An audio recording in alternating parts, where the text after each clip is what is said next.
Ya, Bismillahirrahmanirrahim. Assalamualaikum warahmatullahi wabarakatuh. Izinkan saya share screen untuk acara kita hari ini.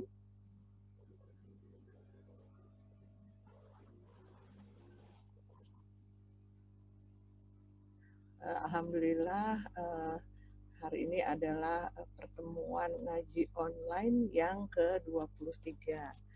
Selamat datang Profesor Dr. Nur Syam. Alhamdulillah bisa hadir hari ini. Ini ke-23 ya Prof. Kami sudah berjalan ngaji online sejak bulan Mei 2020. Hari ini kita ini ada yang ketutup, maaf, dengan judul Memperkuat Spiritual Intelligence di Era Disrupsi. Sponsor kita hari ini adalah Ziza Craft. Nah, ini unik nih Bu Reni, karena Ziza Craft ini dari Mbak Azizah yang pernah menjadi narasumber di ngaji online. Nanti mohon diberi kesempatan pada saat pemberian soal kuis, Mbak Azizah bisa memberikan sambutan sedikit ya, Mbak Azizah, ya, produknya seperti apa. Terima kasih Bu Aziza. Lanjut, berikut ini adalah tata tertib bagi peserta yang baru bergabung dengan kami. Pertama, mohon posisi mendengarkan, suaranya di mute, lalu pertanyaan diketik di kolom question and answer, nanti tanya jawab setelah paparan materi. Moderator yang akan memilih pertanyaan yang didiskusikan. Apabila ada gangguan koneksi, bisa leave sesaat lalu gabung kembali. Berikut ini adalah susunan acaranya atau rundown-nya. 1, pembukaan. 2, pengajian bersama dipandu Ustadz Arif. Terima kasih Ustadz Arif sudah hadir. Tadi saya deg-degan di jaringannya agak terhambat ya. Pembacaan surat Yasin bersama. Lalu sambutan moderator oleh Profesor Dr. Reni Akbar Hawadi, MM Psikolog. Pengenalan pembicara tamu kita kali ini adalah Profesor Dr. Nur Syam, MSI, dengan judul Memperkuat Spiritual Intelligence di Era Disrupsi. Tanya jawab dan terakhir penutup. Berikut ini adalah profil dari moderator kita, Profesor Dr. Lydia Friani Hawadi. Oh, ini saya kurang, maaf Bu. Profesor Dr. Lydia Friani Akbar Hawadi, MM Psikolog. Biasa dikenal dengan Ibu Reni, adalah Guru Besar Universitas Indonesia, anggota Dewan Guru Besar UI tahun 2020 hingga 2025, Ketua Dewan Guru Besar Fakultas Psikologi UI tahun 2020 hingga 2025, Dewan Pakar BP4 Pusat tahun 2019 hingga 2024, dan Wakil Ketua Majelis Alimat Indonesia atau MAI. Di bawah ini adalah data untuk silaturahim. Silakan apabila ingin berkomunikasi, ada alamat email, website, Facebook, dan Instagram. Ini sedikit mengenai Profesor Dr. Haji Nur Syam, MSI, yang lahir di Tuban, Jawa Timur, tahun 1985, S1 Fakultas Dakwah IAIN Sunan Ampel, tahun 97 lulus S2 Ilmu Sosial Universitas Erlangga, dan tahun 2003 menyelesaikan S3 di Universitas Erlangga.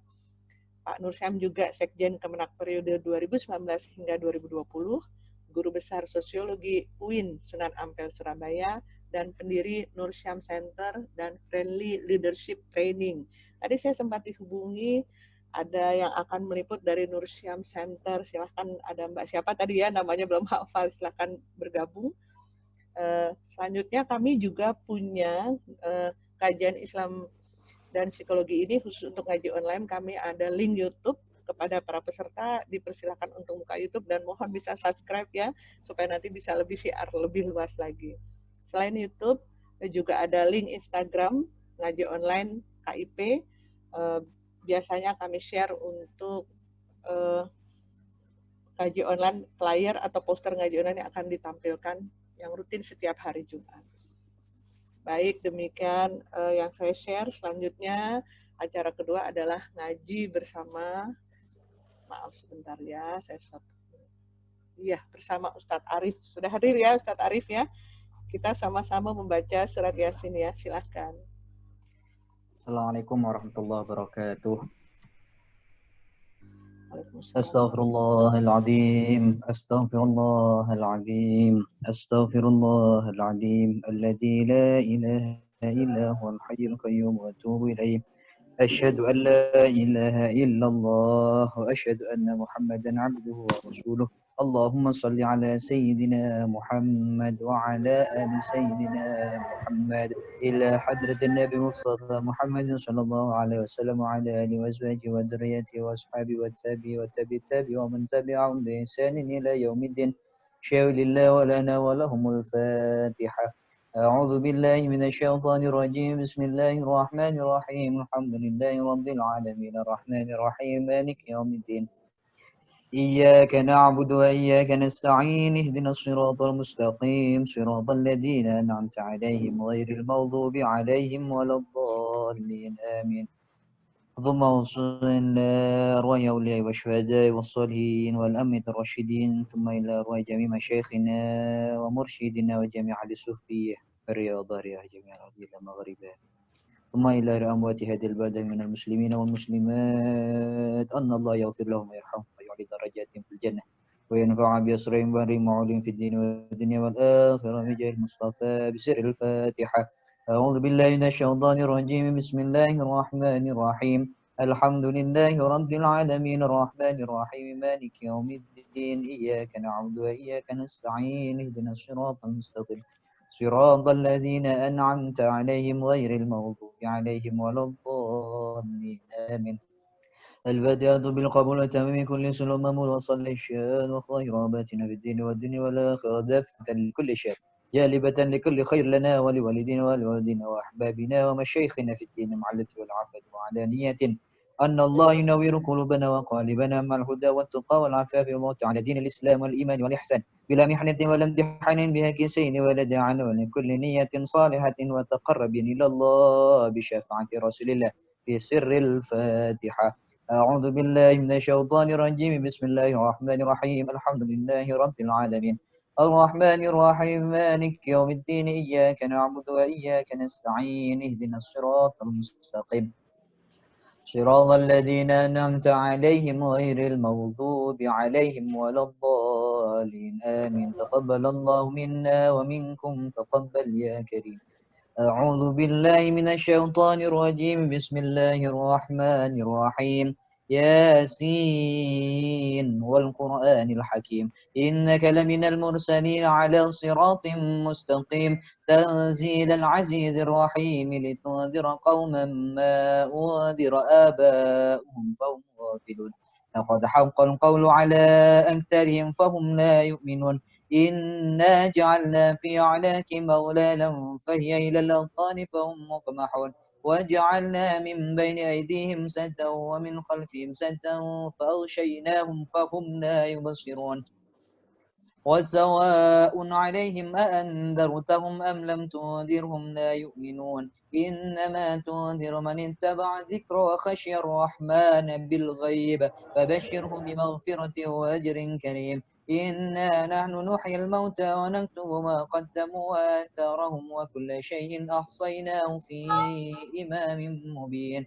واضرب لهم مثلا أصحاب القرية إذ جاءها المرسلون إذ أرسلنا إليهم اثنين فكذبوهما فعززنا بثالث فقالوا إنا إليكم مرسلون قالوا ما أنتم إلا بشر مثلنا وما أنزل الرحمن من شيء إن أنتم إلا تكذبون قالوا ربنا يعلم إنا إليكم لمرسلون وما علينا إلا البلاغ المبين. قالوا إنا تضيرنا بكم لئن لم تنتهوا لنرجمنكم وليمسنكم منا عذاب أليم.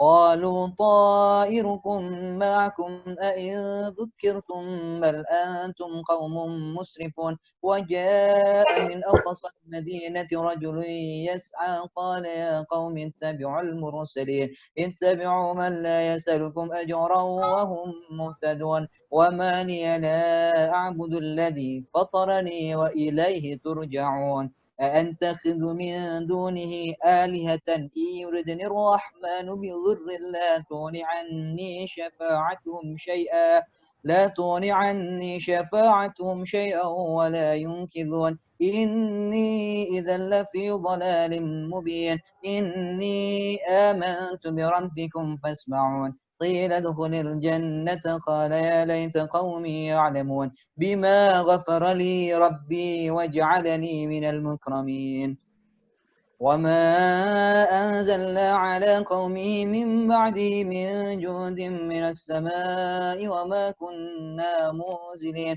إن كانت إلا صيحة واحدة فإذا هم خامدون يا حسرة على العباد ما يأتيهم من رسول إلا كانوا به يستهزئون ألم يروا كم أهلكنا قبلهم من القرون أنهم إليهم لا يرجعون وإن كل لما جميع لدينا محضرون وآية لهم الأرض الميتة وأحييناها وأخرجنا منها حبا فمنه يأكلون وجعلنا فيها جنات من نخيل وأعناب وفجرنا فيها من العيون ليأكلوا من ثمره وما عملت أيديهم أفلا يشكرون سبحان الذي خلق الأزواج كلها مما تنبت الأرض ومن أنفسهم ومما لا يعلمون وآية لهم الليل نسلخ منه النهار فإذا هم مظلمون والشمس تجري لمستقر لها ذلك تقدير العزيز العليم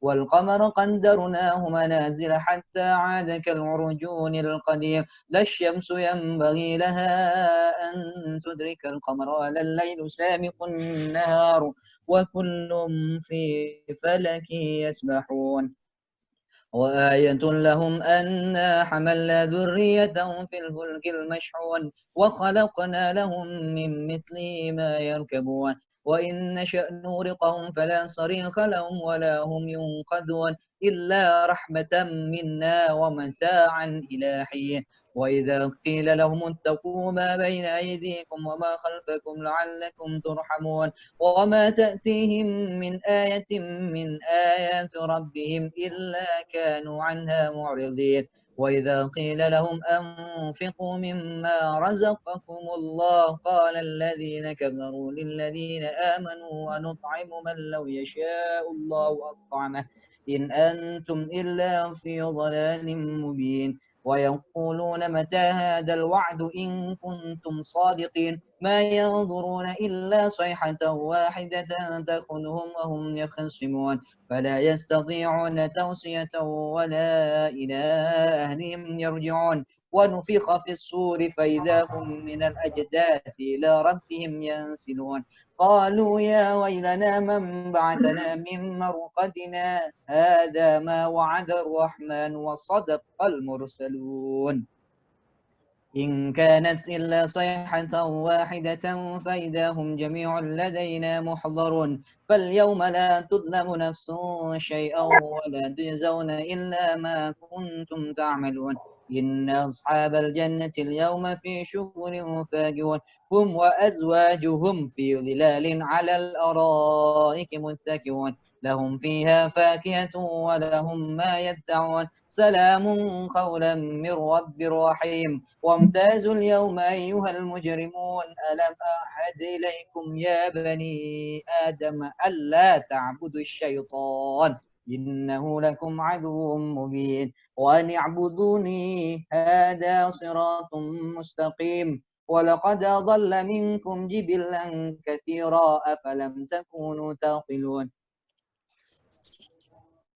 هذه جهنم التي كنتم توعدون اصلوها اليوم بما كنتم تكفرون اليوم نختم على أفواههم وتكلمنا أيديهم وتشهد أرجلهم بما كانوا يكسبون ولو نشاء لطمسنا على أعينهم فاستبقوا الصراط فأنى يبصرون ولو نشاء لمسخناهم على مكانتهم فما استطاعوا مضيا ولا يرجعون ومن نعمره ننكس بالخلق أفلا يعقلون وما علمناه الشعر وما ينبغي له إن هو إلا ذكر وقرآن مبين لينذر من كان حيا ويحق القول عليه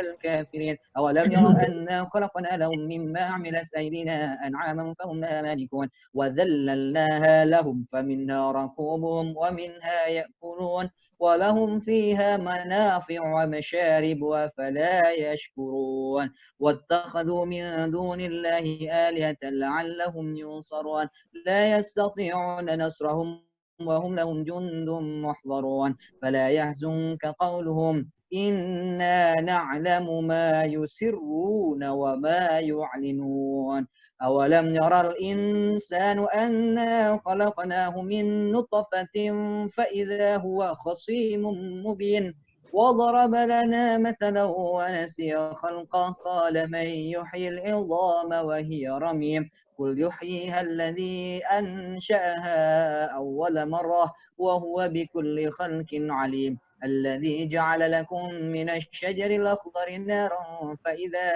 أنتم منه توقدون أوليس الذي خلق السماوات والأرض بقادر على أن يخلق مثلهم بلى وهو الخلاق العليم إنما أمره إذا أراد شيئا أن يقول له كن فيكون فسبحان الذي بيده ملكوت كل شيء وإليه ترجعون صدق الله مولانا العليم والسلام عليكم ورحمة الله وبركاته. Waalaikumsalam warahmatullahi wabarakatuh. Alhamdulillah, terima kasih Mas Arief atas bimbingannya membaca Yasin hari ini. Acara selanjutnya adalah sambutan dari moderator Profesor Dr. Reni Akbar Hawadi. Kepada Prof. Reni kami persilahkan. Ya, Bu Dewi terima kasih, Ustaz Arief terima kasih. Bismillahirrahmanirrahim. Assalamualaikum warahmatullahi wabarakatuh. Waalaikumsalam. Alhamdulillahirabbil alamin wassalatu wassalamu ala asrofil anbiya'i wal mursalin sayyidina Muhammadin wa ala alihi washabihi ajmain amma ba'du. Yang saya hormati Prof. Nursam, ini teman saya lama, sahabat baik sejak tahun 2012. Beliau ini Rektor UIN Sunan Ampel, kemudian yang menjadi Direktur Jenderal Pendidikan Islam. Waktu itu sama-sama saya jadi dirjen di PUTNI dan beliau di Kementerian Agama. Dan namun terus beliau berlanjut sampai menjadi Sekjen Kementerian Agama dan baru istirahat 2 tahun yang lalu ya Prof ya. Ini belum di-unmute Prof. Ya, sekarang Prof. Nursam menikmati kembali ke kampus ke Sunan Ampel dan tinggal kembali di Tuban ya Prof ya. Ya. Dan alhamdulillah pada sore hari ini bisa bersama-sama nanti akan sharing bersama kita semua di sini dengan judul memperkuat spiritual intelligence di era disrupsi ini. Ya, silakan Prof. Nursam. Waktunya itu sampai jam 5:45, nanti ada tanya jawab, kemudian nanti mungkin Bu Dewi sudah menyampaikan, Prof. Nursam diminta untuk menyiapkan 3 pertanyaan, di mana para peserta akan adu cepat menulis di chatroom. Silakan Prof. Terima kasih. Terima kasih Bu Profesor Reni. Assalamualaikum warahmatullahi wabarakatuh. Waalaikumsalam warahmatullahi wabarakatuh. Bismillah, alhamdulillah, wassalatu wassalamu ala rasulillah, wala hawla wala quwwata illa billah, wa ba'du. Yang saya hormati Bu Reni, Profesor Reni Akbar Hawadi yang pernah bersama-sama saya menjabat sebagai Direktur Jenderal, itu jabatan yang luar biasa ya. Kami pernah bersama-sama sering kali ketemu karena ketepatan saya di Kementerian Agama waktu itu ngurusi pendidikan Islam itu, lalu Bu Reni ngurusi pendidikan dalam tanda petik umum itu ya, sehingga kita sering bertemu dan alhamdulillah lama tidak bertemu, terutama di era COVID ini, karena biasanya saya masih sering ke Jakarta, tapi karena COVID ini nyaris sama sekali tidak pernah ke Jakarta lagi, karena banyak hal yang dilakukan melalui Zoom semacam ini. Jadi tip dari apa namanya dari pandemi COVID-19 saya pikir ini. Jadi luar biasa karena terjadi percepatan penggunaan teknologi informasi yang sangat luar biasa dan masif. 2 tahun yang lalu mungkin bahkan tidak bisa saya bayangkan bahwa saya berada di satu pedesaan di Tuban itu ya, kemudian bisa berkomunikasi dengan Bu Reni yang di pusat Indonesia gitu, karena di Jakarta itu ini luar biasa ini. Jadi sudah nggak ada lagi jarak antara desa dan kota sekarang ini di tengah penggunaan teknologi informasi yang luar biasa ini. Yang pertama tentu saya bersyukur karena diminta oleh Bu Reni untuk bisa hadir di tempat ini. Ini saya merasa bersyukur karena bertemu dengan Bapak Ibu dan saudara-saudara sekalian yang saya yakin memiliki latar belakang bervariasi bermacam-macam dan bertemu semua di forum ini.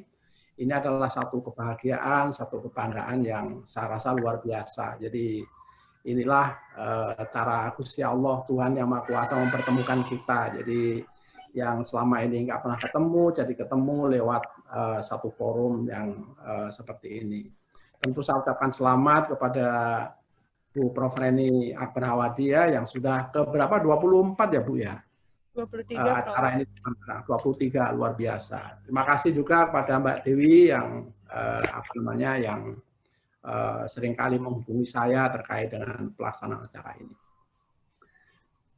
Prof. Reni, Bapak Ibu dan saudara-saudara sekalian yang saya hormati, pada kesempatan ini saya ingin bercerita sedikit ya tentang penguatan spiritual intelligence di era disrupsi, semacam ini. Mungkin Mbak Dewi bisa mengatakan ya poin-poinnya supaya bisa dinikmati oleh kawan-kawan dan saya bisa membaca tentu saja itu ya. Kita bersyukur ya, kita bersyukur bahwa sebagai salah satu makhluknya Gusti Allah itu kita diberi kelebihan yang luar biasa. Di slide berikutnya Mbak Dewi ya, diberi sesuatu yang luar biasa yang tidak dimiliki oleh makhluk-makhluk yang lain. Jadi karena apa? Karena kita ternyata diberi oleh Allah itu 4 kecerdasan sekaligus yang itu tidak kita dapatkan pada makhluk-makhluk Tuhan yang lain. Bahkan malaikat pun saya rasa salah satu makhluk yang paling taat kepada Allah itu tidak seunik manusia ini dengan 4 kecerdasan sekaligus. Apalagi binatang yang lain itu. Tidak ada yang seperti manusia. Jadi kalau Gusti Allah menyatakan laqad khalaqnal insana fi ahsani taqwim itu ya ini sebenarnya itu. Jadi salah satu di antara kekuatan, kehebatan, kebermaknaan manusia itu sebenarnya adalah karena memiliki 4 kecerdasan sekaligus yang itu tidak dimiliki oleh makhluk yang lain. Dan kecerdasan itu adalah kemudian yang kita sebut sebagai kecerdasan rasional ya, rasional intelijen, kemudian lalu emosional intelijen, ada social intelijen, dan yang sangat luar biasa adalah spiritual intelijen. Nah, kenapa manusia itu diberi 4 kecerdasan sekaligus? Karena manusia itu adalah khalifah Allah fil ard. Jadi manusia itu memiliki jabatan yang luar biasa yang tidak diberikan, tidak disandangkan oleh Allah kepada makhluk lain selain manusia. Bahkan malaikat saja meragukan itu ketika Allah menceritakan akan menciptakan sejenis makhluk yang namanya manusia untuk wakilnya Allah begitu di muka bumi ini, khalifah fil ard itu, malaikat bertanya-tanya, ngapain ini Tuhan mau menciptakan manusia yang nanti pasti akan terjadi pertumpahan darah, terjadi konflik, terjadi macam-macam, ngapain itu? Nah, tetapi karena malaikat ini adalah makhluk Allah yang paling setia, yang paling taat, maka lalu nggih Gusti Allah, silakan Gusti Allah bikin makhluk manusia itu, kira-kira begitulah kalau percakapan guyonannya itu kira-kira begitu. Jadi, nah karena manusia itu adalah khalifah Allah fil ard itulah, maka kemudian manusia diberi yang kita sebut sebagai 4 kecerdasan sekaligus. Di slide berikutnya, nah inilah yang ini, jadi punya kecerdasan rasional intelijen, kemudian punya kecerdasan emosional, punya kecerdasan sosial, dan kemudian yang sangat menarik adalah memiliki kecerdasan spiritual. Itu puncak kecerdasan itu adalah yang kita sebut sebagai kecerdasan spiritual. Jadi kalau Gusti Allah, alastu birabbikum qalu bala syahidna, ya, ketika kita berada di alam roh, ya, itu kemudian ditanya Allah itu, alastu birabbikum qol, kemudian manusia menjawab qalu bala syahidna. Jadi ketika Allah menyatakan wahai para roh itu ya, umpama terjemahan bebasnya itu, wahai para roh, apakah aku ini Tuhanmu itu? Maka seluruh roh yang itu kemudian menjawab, ya Gusti Allah, panjenengan adalah Tuhan saya. Dan itu kalau menurut beberapa hadis diciptakan 50.000 tahun sebelum Allah menciptakan yang lain-lain. Jadi alam roh itu diciptakan Allah itu 50.000 tahun. Ada hadis-hadis yang menyatakan begitu. Jadi 50.000 tahun sebelum Allah menciptakan tata surya yang sangat luar biasa ini, Allah menciptakan roh-roh ini. Dan kita semua berada di alam roh itu. Ya, dan inilah ketika manusia kemudian memasuki yang kita sebut sebagai kecerdasan spiritual, itu artinya kita masuk ke alam roh yang dulu pernah kita melakukan persaksian pada Allah Subhanahu wa taala. Jadi kira-kira begitu. Nah, roh ini abadi. Jadi alam roh, kemudian lalu alam dunia. Jadi roh ini pindah-pindah ini. Jadi bermigrasi, berhijrah ini. Jadi pindah dari alam roh, kemudian ke alam dunia, ke alam kubur, kemudian ke alam akhirat. Nah, itu kalau dalam bahasa orang-orang tarekat di pedesaan Jawa itu dia menyatakan begini, alam roh itu adalah alam janji, alam perjanjian kita pada Allah bahwa kita akan patuh, tunduk, melaksanakan seluruh apa yang disyariatkan oleh Allah itu di alam roh. Kemudian ketika di dunia itu masuk ke dalam alam melaksanakan janji. Kalau dalam bahasa Jawa di kalangan tarekat-tarekat pedesaan disebut dengan alam ngelakoni janji. Jadi melakukan janji. Jadi ini perjanjian kemudian dilaksanakan di sini, di dunia ini, kemudian masuk ke alam kubur. Alam kubur itu alam mengetahui hasil janji. Jadi produk janji itu sudah diberikan saat itu. Jadi orang yang di alam kubur itu, yang roh di alam kubur itu sudah sudah diberi oleh Allah. Ini loh, ini yang nanti tempatmu di sini, nanti tempatmu di sini. Makanya kalau kemudian kita baca Quran, dari kita baca Yasin, jadi saya senang sekali tadi itu, ya. Baca Yasin, baca Nabi Muhammad, dan seterusnya sampai ke orang tua kita yang sudah meninggal, yang masih hidup, yang sudah meninggal. Itu luar biasa, itu nyampe. Dan itu dalam cerita-cerita namanya para ahli seringkali dinyatakan bahwa semua bacaan Al-Quran yang kita sampaikan itu sampai kepada mereka-mereka yang kita tuju itu. Dan ini adalah alam yang kalau dalam bahasa Jawa dinyatakan sebagai alam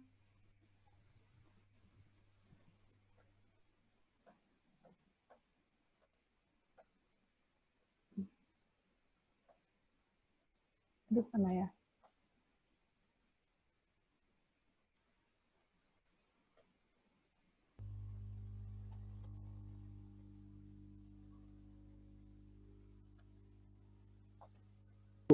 Ya, di alam kubur. Jadi sudah di alam kubur sudah sampai. Nah itu lalu yang terakhir adalah ke alam akhirat, alam menerima janji kita. Jadi, nah ini, jadi orang yang sampai pada kecerdasan spiritual itu sampai ke seperti itu, gambarannya itu, ya. Nah, Jadi 4 kecerdasan inilah yang kemudian menjadi keunikan, ciri khas, kehebatan manusia itu karena memang manusia diciptakan dalam rangka untuk menjadi khalifah Allah fil ardh, ya. Laqad khalaqnal insana fi ahsani taqwim. Jadi sesungguhnya bahwa kami menciptakan manusia adalah sebagai sebaik-baik ciptaan. Disebut sebaik-baik ciptaan karena kita punya tanggung jawab sebagai khalifah Allah fil ardh, dan sebagai piranti untuk menjadi khalifah Allah fil ardh adalah dengan 4 kecerdasan sekaligus ini. Kecerdasan rasional, kecerdasan emosional, kecerdasan sosial, dan kecerdasan spiritual.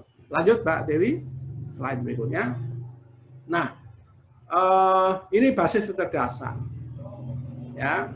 Jadi manusia memiliki kecerdasan rasional atau rasional intelijen. Jadi ini beberapa ahli filsafat menyatakan bahwa kecerdasan rasional itu sebenarnya berporos pada iya atau tidak. Ini ada yang menyatakan bahwa ini kecerdasannya binatang katanya gitu. Jadi karena apa? Karena hanya bertumpu pada kata iya dan tidak. Jadi kalau orang hanya punya kecerdasan rasional belaka, maka dia hanya bisa menjawab pertanyaan iya atau tidak. Nah, ini beberapa ahli, tentu saja tidak semua ahli menyatakan begitu, tapi ada salah seorang ahli yang menyatakan bahwa kecerdasan rasional itu adalah kecerdasan yang bertumpu pada pertanyaan dasar, jawaban atas pertanyaan iya atau tidak. Jadi kalau misalnya kita seperti saya misalnya diminta oleh Bu Prof. Reni ini, bisa enggak Pak Nur Sam? Bisa atau tidak itu. Bisa atau tidak itu. Jadi tetapi karena manusia punya lebih dari itu, maka lalu rembukan tanggal, rembukan hari, rembukan jam, dan sebagainya, dan seterusnya. Itulah kelebihan kita. Nah, manusia memiliki kelebihan dibandingkan dengan binatang karena kemampuannya untuk berpikir lebih rasional, jadi lebih. Ya, lebih. Jadi, kalau boleh dinyatakan rasional plus gitu ya, rasional plus. Itu keunikan manusia. Jadi tidak hanya rasional titik, tapi rasional plus. Nah, rasional plus itulah yang kemudian orang bisa berpikir bergerak di antara iya dan tidak, ya.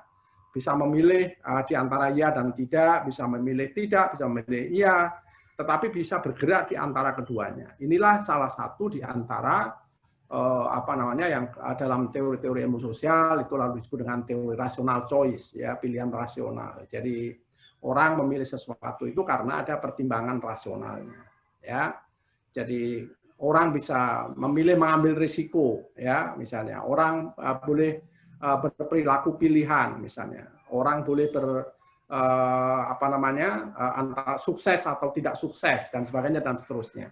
Nah, inilah yang kemudian salah satu konsekuensi dari khalifah Allah tadi.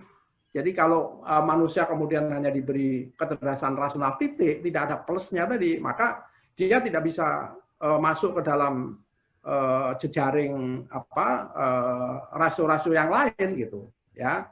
Maka manusia kemudian bisa berpikir lebih kompleks, ya. Jadi dia bisa berpikir lebih kompleks, bahkan bisa memilih di antara yang sangat kompleks itu kita pilih mana yang paling rasional, mana yang paling masuk akal, mana yang paling relevan, mana yang menguntungkan, mana yang merugikan, dan sebagainya di antara kompleksitas masalah. Dan ini salah satu di antara kelebihan manusia dibanding makhluk yang lain. Kalau makhluk yang lain misalnya kuda, sapi, itu dikasih makan, ya dimakan atau tidak dimakan aja. Tapi kalau manusia enggak, dia diberi rasional plus, maka kalau nggak mau makan ini ya ditambah dengan ini, kurang ini tambah dengan ini, tambah dengan ini. Ini pengalaman ibu-ibu saya rasa ini yang terkait dengan begini. Jadi ahli betul. Kalau anak-anak itu kok nggak mau makanan ini, kasih tambah apa, tambah apa, tambah apa, tambah apa gitu. Nah inilah yang kita sebut sebagai kecerdasan intelektual plus atau rasional intelijen plus dari itu. Jadi manusia punya ini karena manusia memang disiapkan sebagai khalifatullah fil ardh. Slide berikutnya, Mbak. Nah, ini kecerdasan rasional itu menghasilkan orang pintar. ya menghasilkan orang pintar. Jadi orang itu pinter itu karena punya basis kecerdasan rasional ini. Ya. Tapi kecerdasan rasional saja tidak menjamin orang menjadi benar. Itu tidak, belum tentu bisa begitu. Jadi orang pinter belum tentu benar itu. Pintar belum tentu benar. Ya. Jadi kalau orang hanya mendasarkan pada kecerdasan rasional itu, dia pintar, itu, tapi belum tentu benar. Nah, itulah maka pendidikan di Indonesia itu tidak hanya mencetak orang pintar dan kompetitif, gitu kan, tetapi pendidikan itu ditujukan menjadi pintar, kompetitif, dan berakhlak mulia. Gitu. Berakhlak mulia. Nah, kenapa akhlak mulia? Supaya dia pintar, berkemampuan kompetitif, kemudian dia benar gitu. Nah, benar itu dari mana dapatnya? Benar itu adalah dari pendidikan budi pekerti, dari pendidikan akhlak macam itu. Jadi pintar, benar. Nah, ada lagi satu, ini orang Jogja yang luar biasa. Pinter, bener, tur, pener itu. Nah, ini ciri khas orang Jogja. Ini saya nggak tahu ini Prof. Reni tahu nggak ini ya kira-kira ya bahasanya orang Jogja nih. Bener, pinter, bener, pener itu apa namanya? Tepat sesuatu yang tepat. Itu saya sering kali menggambarkan begini. Dalam dunia pewayangan ini, Bu, dalam dunia pewayangan. Jadi dalam dunia pewayangan itu sekali waktu Pandita Durna, ya Pandita Durna itu menguji murid-muridnya. Murid-muridnya itu adalah para Pandawa. Ada Puntadewa, ada Bimo, ada Arjuna, ada Nakula, ada Sadewa itu ya. Nah, kemudian ketika Puntadewa diminta untuk memanah burung itu, lalu Puntadewa ditanya, Puntadewa, apa yang kamu fokuskan? Apa yang akan kamu pikirkan supaya burung itu kena? Maka Puntadewa menyatakan bahwa saya akan melihat sekeliling burung itu. Gitu. Nah, sekeliling burung, jadi yang dilihat sekeliling burungnya, jadi tidak burungnya. Ketika Bimo ditanya, Bimo kamu mau apa untuk bisa memanah burung ini? Bimo dengan kekuatannya saya akan memanah dengan sekuat-kuatnya. Nah, giliran Arjuna ketika ditanya, Arjuna, kamu akan memanah burung, apa fokusmu? Maka Arjuna menyatakan, fokus saya adalah kepala burung. Kepala burung ini. Kenapa kok kalau kepala burung? Kata Arjuna, karena kalau kepala burung yang kena, maka pasti burung akan kena. Nah, itulah yang kalau dalam bahasanya orang Jogja dinyatakan pinternya pinter. Pendowo itu dikenal putra-putra Kunti ini luar biasa, pinter semua ini, hebat-hebat semua. Kalau sekarang ahli tarekat lah, ahli tasawuf lah gitu. Jadi luar biasa. Orang yang suka semedi dan seterusnya. Tetapi pinter semua ini, bener semua. Tetapi yang paling benar adalah Arjuna karena dia fokus ketika diajari memanah itu, maka fokusnya adalah pada apa yang kemudian bisa membuat lawannya itu kalah itu. Nah, itu misalnya begitu. Nah, ini yang kalau makanya saya seringkali menggunakan bahasanya orang Jogja ini dalam rangka untuk menggambarkan fokus. Jadi orang hidup harus fokus. Pinter boleh, tapi harus benar. Benar saja tidak cukup, tapi harus benar. Itu harus fokus kepada apa yang dicita-citakan. Nah, kecerdasan rasional itu lebih untung rugi itu, ya. Makan untung, tidak makan tidak untung. Kecerdasan rasional menghasilkan perilaku pilihan, memilih. Jadi rational choice yang dalam teori ilmu sosial misalnya ada George Bowman, ada macam-macam itu menyatakan teori rational choice. Jadi apa? Bahwa manusia itu punya perilaku pilihan, atau kalau Max Weber lalu ada intensi. Jadi ada in order to motive ya. Jadi orang melakukan sesuatu pasti ada in order to motifnya, ada internal motifnya, ada motif tujuan gitu ya, dan seterusnya dan sebagainya. Nah, silakan lanjutannya Mbak Dewi. Kita beralih ke kecerdasan emosional. kecerdasan emosional itu terkait dengan kemampuan adaptability, collaboration, dan empathy. Ya, nah, manusia punya 3 kemampuan ini secara sistemik. Jadi ini tidak parsial ya, tapi kemampuan ini adalah sesuatu yang sistemik. Adaptability, collaboration, and empathy ini satu kesatuan. Ya. Nah, jadi ini satu kesatuan. Nah, dengan satu kesatuan ini maka yang diharapkan apa? Supaya menjadi manusia, jangan menjadi manusia tanpa kemanusiaan. Sebab kalau menjadi manusia tanpa kemanusiaan, maka dia hilang ketiganya, yang adaptability-nya, kolaborasinya, empatinya nggak ada. Gitu. Manusia dengan kemanusiaannya. Ya, jadi jadilah manusia dengan kemanusiaannya. Kemanusiaannya apa? Tadi itu ada empatinya, ada kemauan kita berkolaborasi, kemampuan kita beradaptasi dan seterusnya. Nah, ini satu teori yang dikembangkan oleh David Reisman, itu namanya lonely in the crowd. Jangan jadi manusia yang lonely in the crowd. Ya. Jadi kesepian di tengah keramaian. Kenapa ada orang yang kesepian di tengah keramaian? Karena nggak punya 3 hal ini. Nggak punya kemampuan adaptasi, nggak punya kemampuan kolaborasi, tidak punya kemampuan empati. Maka dia menjadi lonely in the crowd. Dan sekarang ini, di tengah dunia disrupsi yang semacam ini sangat memungkinkan terjadinya satu kompleks yang disebut dengan lonely in the crowd. Itu sangat mungkin terjadi.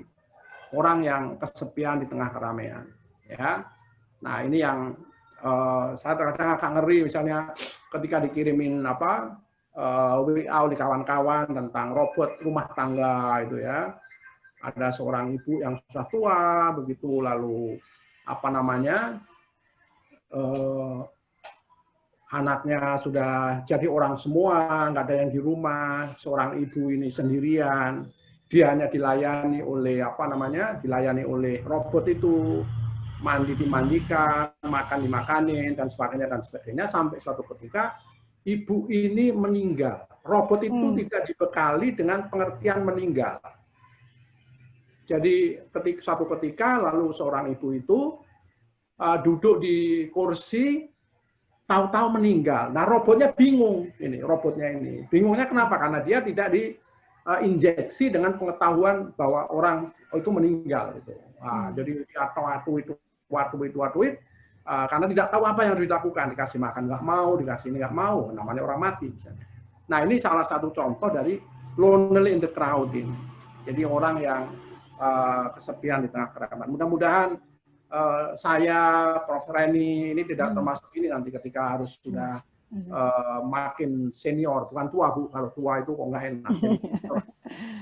Ketika makin senior itu kita justru dekat dengan anak-anak dan sebagainya. Saya rasa Pak Profesor Habibie pernah mengungkap hal ini ya, ketika di Mesir atau di mana itu. Mudah-mudahan saya benar itu ya. Nah, ini satu contoh. Nah, oleh karena itu maka jangan menjadi manusia yang berjalan sendiri di rimba kehidupan yang terus berjalan. Jangan menjadi manusia yang berjalan sendiri. Jadi kenapa begitu? Karena kita harus menerapkan kecerdasan emosional dengan kemampuan adaptasi, kolaborasi, dan empati. Slide berikutnya, Mbak. Oke. Nah, apa yang dimaksud dengan adaptability itu? Kemampuan untuk melakukan adaptasi dari berbagai varian pikiran, sikap, dan tindakan orang di dalamnya, selain juga harus menyesuaikan dengan varian dengan latar belakangnya. Jadi kemampuan untuk menyesuaikan diri dengan orang lain, gitu ya. Jadi kita harus punya kemampuan menyesuaikan diri dengan orang lain. Ya. Jadi itu yang disebut dengan adaptability. Jadi kita diberi oleh Allah SWT kemampuan menyesuaikan diri dengan lingkungan baru. Ya, kita diberi kekuasaan oleh Allah itu. Ya, tetapi adaptability bukan kita larut di dalam mereka, tapi menyeleksi dan melakukan tindakan yang menjadikan semua welcome dengan kita. Jadi macam itu. Jadi kita beradaptasi, tetapi tidak berarti bahwa kita mesti larut. Jadi misalnya kita berada di dalam kompleksitas orang-orang yang suka mabuk-mabukan, terus kita menyesuaikan diri dengan mabuk-mabukan, enggak, ya. Tetapi kita oleh Allah diberi kekuatan untuk untuk menyesuaikan dalam batas-batas yang paling levelnya itu jelas. Gitu. Nah itu yang jadi adaptasi. Ya, kemudian adalah kolaborasi. Ya. Jadi kolaborasi, jadi kita bekerja sama, jadi kemampuan kerjasama. Saya rasa Islam sudah sangat luar biasa lah ini ya, satu dalil yang siapapun saya rasa hafal. Ta'awanu 'alal birri wa taqwa wa la ta'awanu 'alal itsmi wal 'udwan. Itu adalah dalil kolaborasi yang saya rasa sangat luar biasa. Ya, dalil yang sangat luar biasa dalam kolaborasi. Jadi ta'awanu 'alal birri wa taqwa wala ta'awanu 'alal itsmi wal 'udwan. Jadi kita mengandaikan bahwa kita tidak mungkin hidup sendiri di dalam dunia yang ramai ini.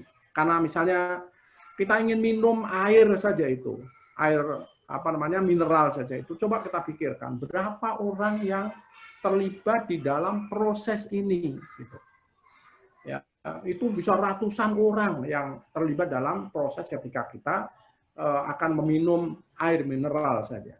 Satu gelas air mineral saja itu kita bayangkan bahwa di situ ada mulai dari pabrik, dari pekerja, dari sopir, dari yang bikin truk, yang bikin yang angkut-angkut barang, yang waduh, masya Allah luar biasa. Dan itulah kemudian maka Islam menganjurkan kita berbagi. Ya, saya menyebutnya sebagai taksimul arzak. Jadi kalau kita punya rezeki itu harus dibagi-bagi. Ada bagian ini, ada bagian itu, gitu ya. Ada infak, ada sedekah. Ya, ada zakat, ya, ada zakat fitrah, ada zakat mal dan sebagainya. Itu adalah buah dari kolaborasi. Itu. Jadi buah dari kolaborasi. Karena apa? Karena ketika kita sukses itu ada bagian orang yang terlibat yang tidak diperhitungkan, tetapi dia tidak bisa diabaikan begitu saja. Jadi dia harus diberi bebungan, diberi kesenangan, dan kesenangan itu adalah yang kemudian kita sebut sebagai sodako, infak, sodako, zakat, dan sebagainya itu. Dan ini yang salah satu adalah kolaborasi. Jadi ta'awanu 'alal birri wa taqwa wa la ta'awanu 'alal itsmi wal 'udwan. Kemudian yang berikutnya adalah empati, ya empati. Empati ini Bapak Ibu sekalian yang saya pikir adalah sesuatu yang luar biasa, dan ini adalah bagian dari kecerdasan emosional. Jadi kita merasa apa yang dirasakan orang lain, ya, apa yang dirasakan orang lain. Jadi itu yang harus kita perhatikan. Jadi makanya sering kita dengar pada waktu bulan puasa misalnya, ya, itu salah satu hikmah puasa itu adalah supaya kita merasakan bagaimana rasanya lapar di siang hari yang biasanya kita makan. Lalu tidak makan. Supaya kita memahami, merasakan orang yang tidak makan itu seperti begini rasanya. Supaya kemudian kita ingat bahwa kita harus memberikan haknya orang-orang yang memerlukan untuk kepentingan makan dan sebagainya. Ini misalnya adalah empati. Ya, manusia harus dapat menjadi obor bagi orang lain yang sedang berada di dalam kesulitan, ya, merasakan apa yang dirasakan oleh orang lain. Ya, jadi merasakan apa yang dirasakan orang lain. Jadi kata kuncinya adalah merasakan apa yang dirasakan oleh orang lain. Slide berikutnya, Mbak. Nah, yang berikutnya adalah social intelligence, adalah spiritual intelligence. Ya, jadi kecerdasan sosial ialah kemampuan memahami dan mengelola orang lain. Ya, jadi kata mengelola ini penting, memahami dan mengelola. Jadi ini salah satu menjadi penting, ya. Jadi kecerdasan sosial itu adalah kemampuan kita untuk memahami dan mengelola orang lain. Nah, kalau misalnya kita jadi pimpinan, tentu lalu kita mengelola anak buah kita. Kalau kita jadi dosen, kita mengelola mahasiswa kita. Kalau kita jadi ustadz, kita mengelola jamaah kita. Kalau kita jadi imam sholat, kita mengelola jamaah sholat kita. ini adalah yang kita sebut sebagai social intelligence. Jadi kita punya kemampuan ini. Jadi apa namanya, berangkat dari satu kenyataan bahwa kita hidup di tengah dunia sosial. Ini kalau saya ingat ini bagiannya Bu Prof. Reni ya, ini. Jadi kan manusia punya kebutuhan, ada kebutuhan fisik, ya, biological need misalnya, ya, kebutuhan biologis, lalu ada kebutuhan sosial, ada kebutuhan integratif. Ini saya peroleh dulu dari Profesor Parsudi Suparlan, almarhum.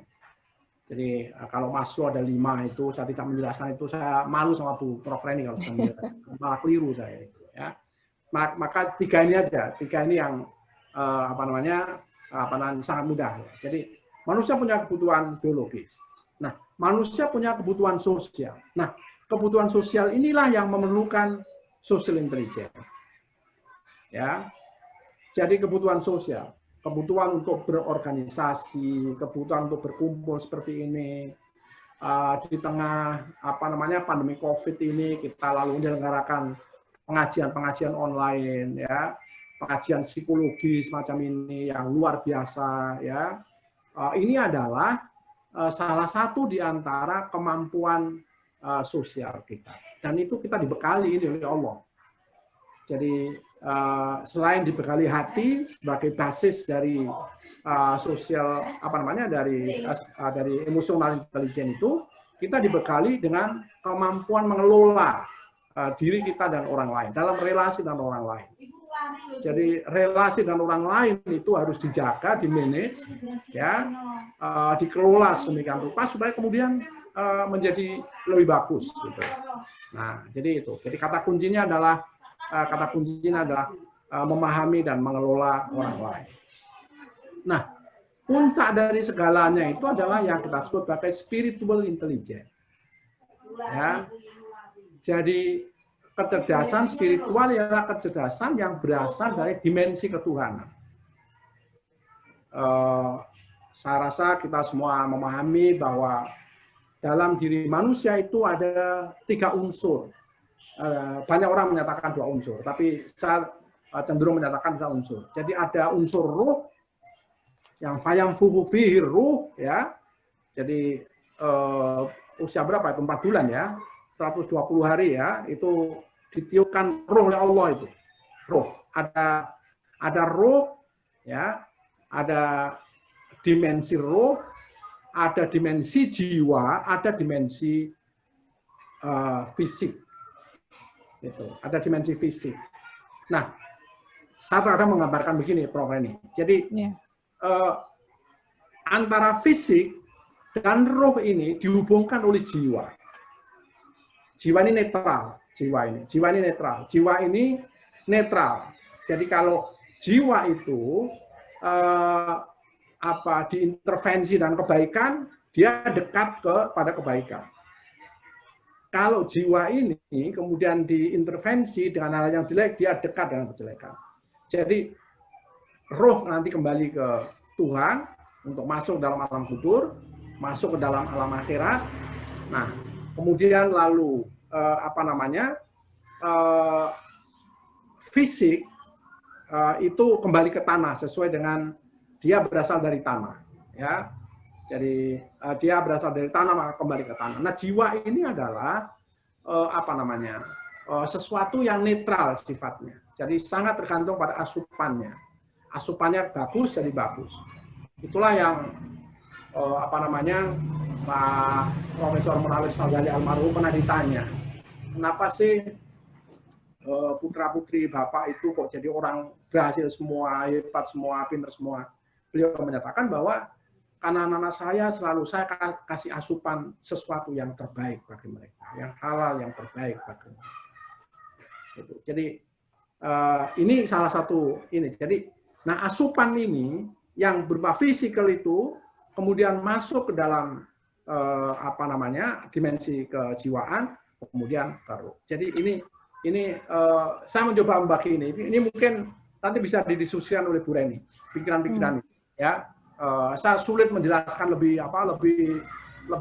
detail ya, tetapi gambaran saya begitu. Orang sering menyamakan antara jiwa dan roh, ya, jiwa dan roh itu satu itu. Jadi maka seringkali jasmani dan rohani. Jadi manusia itu dari dua aspek, ada aspek jasmani, fisik ya, mulai dari ujung kaki sampai rambut ya.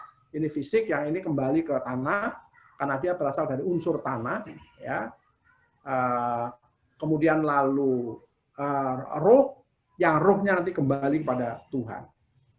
Jadi irji'i ila rabbiki radiyatan mardiyah fadkhuli fi ibadi fadkhuli jannati dan seterusnya. Jadi itu roh yang kembali ke. Nah, jiwa ini yang ada beberapa pemikiran bahwa manusia tidak hanya terdiri dari dua aspek saja, jasmani dan rohani, tapi jiwa. Jiwa ini netral, dia bisa dekat. Jadi kalau dia asupannya jelek, dia lebih dekat ke fisik, ya, lebih ke fisik. Jadi lebih ke material gitu. Jadi kalau orang kok dalam hidupnya lalu mengejar-ngejar harta, itu asupan jiwanya itu ke keduniaan, ke fisikal. Tapi kalau kemudian ada orang yang bisa menyandingkan antara keduniaan dan keakhiratan, ya, kalau kita lihat hadisnya misalnya adalah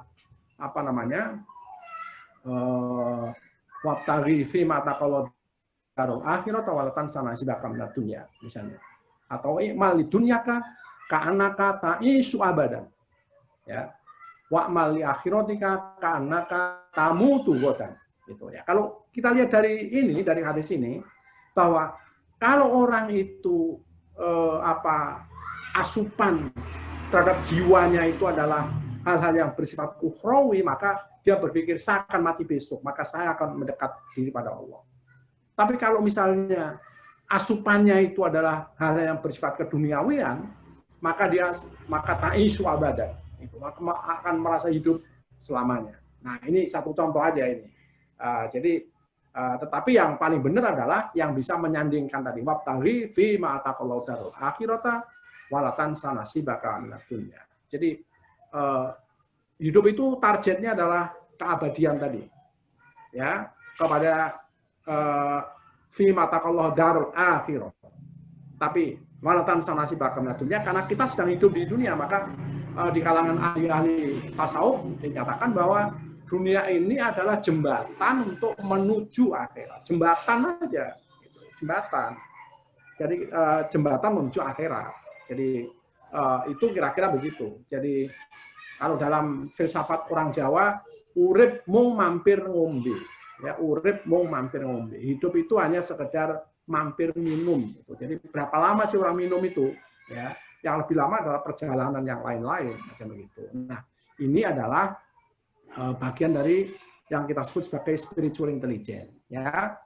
Nah, di dalam diri manusia sesungguhnya terdapat roh ketuhanan, ya. Maka manusia memiliki sifat-sifat ketuhanan, ya, punya sifat-sifat ketuhanan. Ada sifat welas asih, ya, itu cerminan dari Rahman dan Rahim Tuhan itu. Rahman, sifat Rahman Tuhan itu diberikan pada semua makhluk. Ya, semua makhluk, tidak dibedakan.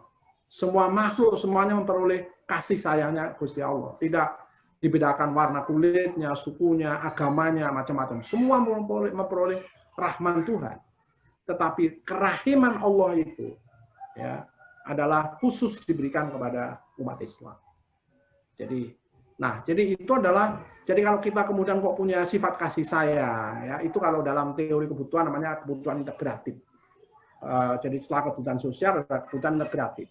Jadi kebutuhan biologis, kebutuhan sosial, lalu kebutuhan integratif. Yang integratif itu adalah kebutuhan beragama, kebutuhan berkasih sayang, merasa senang, merasa bangga karena memperoleh prestasi yang bagus, ya, dan seterusnya. Nah, jadi maka pada diri manusia ada sifat-sifat Tuhan ini, ya, ada sifat-sifat Tuhan, ya. Nah, kemudian nilai spiritual itu adalah kejujuran, amanah, keadilan, kesetaraan, dan seluruh sifat-sifat baik yang dimiliki oleh Allah. Itu adalah masuk dalam yang kita sebut sebagai spiritual intelligence. Nah, dengan memiliki kecerdasan spiritual, maka tindakan manusia pastilah berbasis pada religiositas yang dimilikinya. Jadi, semua tindakannya itu pattern for behavior-nya adalah norma-norma agama. Itu yang dalam hadis Nabi Muhammad SAW, ad-dinun nasihah itu. Ad-dinun nasihah. Qulna liman lillah. Ya. Jadi lillahi wali kitabi wa rusulihi wali a'immatil muslimina amma itu. Jadi agama itu pattern for behavior. Kepada apa? Untuk Allah itu. Untuk Allah bukan artinya agama untuk Allah, bukan. Untuk mengingatkan kita kepada apa-apa yang digariskan oleh Allah. Wali rasulihi juga sama, bukan untuk rasul, tetapi kita mengingat bahwa nasihat itu adalah sebagaimana yang dinasihatkan oleh Nabi, kecuali yang wali aimatil muslimina amma, bahwa agama itu adalah berfungsi kepanasihatan, pattern for behavior bagi seluruh umat manusia. Nah, itu kira-kira begitu. Jadi, ini yang kemudian kita sebut dengan spiritual intelligence. Silakan lanjut. Ya, ini mungkin terakhir saya rasa ini ya. Nah, oleh karena itu, Bapak, Ibu, dan saudara-saudara sekalian, coba kita renungkan di dalam hidup ini. Kita hidup ini harus punya purpose, punya tujuan. Ya, kita hidup punya tujuan. Ya, jadi orang hidup harus punya tujuan. Tujuannya apa? Tujuannya adalah untuk memperoleh keridhaan Allah Subhanahu wa Ta'ala. Udah itu paling tinggi sudah. Jadi jangan bertujuan hidup kalau jadi dosen, ya pengen jadi dekan, jadi rektor. Oh, itu tujuan antara saja itu. Lalu pengen jadi birokrat, pengen jadi orang kaya, itu semua adalah antara. Itu adalah instrumen. Ya. Tetapi purpose kita itu adalah tujuan kita itu adalah dalam rangka memperoleh ridhonya Allah Subhanahu wa Ta'ala. Jadi macam begitu. Ini yang mendasar ini, purpose kita ini. Ya, purpose kita. Ya, jadi jangan kita tujuan kita itu instrumental, tapi tujuan kita itu final gitu. Ya, ada final goal, jadi jangan instrumental goal. Sebab kalau tujuan kita instrumental goal, ya dapatnya itu. Ya, kita terus berdoa supaya jadi pimpinannya, jadilah pimpinan, itu selesai. Tapi kalau tujuan itu adalah Allah SWT, lillahi ta'ala, maka kita akan sampai pada satu kenyataan bahwa yang kita harapkan adalah ridhonya Gusti Allah. Kalau Allah ridho, semuanya sudah selesai. Itu. Sebagaimana karena Nabi Ibrahim itu ridho pada Allah SWT, api aja nggak mampu itu menyentuh badannya. Karena ridhonya Allah. Api yang panas bisa menjadi kuli barga. Ya. Coba, itu karena apa? Karena purpose-nya adalah Allah SWT. Yang kedua, hope, memiliki hope. Orang hidup harus punya harapan. Harapan. Jadi kalau jangan harapannya kapan gaji pegawai naik, jangan. Kalau itu ya sudah dapatnya itu aja gitu. Itu instrumen. Tetapi kalau hope-nya itu adalah Allah SWT, keridhaan Allah, inilah yang luar biasa. Ini luar biasa. Nah, kemudian yang ketiga, kita memiliki friendship, memiliki perkawanan. Jadi ada kawan, untung saya punya Bu Prof. Reni ini, sehingga saya diundang di acara ini. Kalau coba kalau nggak ada Bu Prof. Reni, nggak mungkin saya diundang di sini. Ya, untuk gedabrus macam begini. Gedabrus itu apa bahasanya? Ngomong alur itu lah, gitu ya. Jadi friendship, punya perkawanan. Nah, kalau kita punya tiga hal ini, maka inilah yang kita sebut dengan kebahagiaan. Bahagia kita itu, karena kita punya tujuan hidup, kita punya harapan hidup, dan kita memiliki kawan. Kita tidak lonely in the crowd tadi yang saya sampaikan di depan. Nah, itulah maka setiap perbuatan itu diawali dengan basmalah. Bismillahirrahmanirrahim. Sebab kalau setiap pekerjaan dimulai dengan Bismillahirrahmanirrahim, maka kita bekerja adalah karena Allah. Lillah dan billah. Jadi kalau kita setiap pekerjaan dengan Bismillahirrahmanirrahim itu lillah billah, itu lillah billah. Karena apa? Karena dengan kita membaca basmalah maka pekerjaan yang kita lakukan itu adalah apa yang sesungguhnya atas kehendak Allah Subhanahu wa taala. Jadi saya rasa ini yang dapat saya sampaikan. Di bagian belakang ada beberapa contoh, tapi saya rasa silakan dibaca sendiri. Itu beberapa catatan saya rasa yang mungkin ayat Al-Quran yang ada kaitannya dengan persoalan spiritual intelligence dan sebagainya. Saya rasa begitu, Prof. Reni. Ya, terima kasih diberi peluang untuk berbicara di forum ini. Ini kehormatan bagi saya. Terima kasih. Ihdinas shiratal mustaqim. Wassalamualaikum warahmatullahi wabarakatuh. Waalaikumsalam warahmatullahi wabarakatuh. Masya Allah, alhamdulillah. Terima kasih banyak Prof. Nursyam, ini luar biasa. Jadi kita diingatkan kembali bahwa kita sebagai manusia memiliki sifat-sifat ketuhanan, ya, dan pola-pola perilaku kita harus berdasarkan norma agama, sehingga kita selalu mengingatkan kita pada apa yang digarisi Allah. Yang kaji kita minggu lalu itu adalah kita tujuannya apa sih ibadah kita ini adalah sesuai dengan SOP, ya. Dan hari ini kita diingatkan kembali bahwa final goal kita itu adalah lillahi ta'ala. Jadi purpose-nya, hope-nya itu adalah mendapatkan keridhaan Allah, ya. Dan kebahagiaan kita itu adalah dengan selain tadi punya purpose, hope yang tadi lillahi ta'ala, juga mendapatkan keridhaan Allah, juga kita adalah memiliki pertemanan, friendship. Ya, di sini kita harus mengingat kembali bahwa dunia itu adalah jembatan menuju akhirat, bahwa manusia selain fisik dan ruh itu memiliki jiwa. Nah, jiwa ini yang sifatnya netral harus kita isi dengan kebaikan-kebaikan, tergantung asupannya. Dan kita diingatkan kembali juga bahwa manusia selain memiliki IQ, punya EQ juga, ya, dan juga ada social intelligence, dan yang paling tinggi adalah SQ, yang mana tadi adalah sifat-sifat ketuhanan tersebut. Dengan kemampuan emosional, dengan kecerdasan emosional itu diharapkan manusia memiliki adaptasi, kolaborasi, dan empati. Dan dengan IQ, yang tidak saja kita berharap bahwa kita hanya pintar, tapi harus pintar, benar, dan benar, ya, Prof, ya? Benar. Itu adalah yang tadi bahasa Jogja itu. Baik, silakan Bapak Ibu sekalian, jamaah yang mau bertanya terkait dengan topik kecerdasan spiritual ini, bagaimana kita bisa memperkuat kecerdasan spiritual kita di era disrupsi ini. Bu Nova kayak udah ancang-ancang mau tanya nih. Iya, Bu Aziza, silakan Bu Aziza.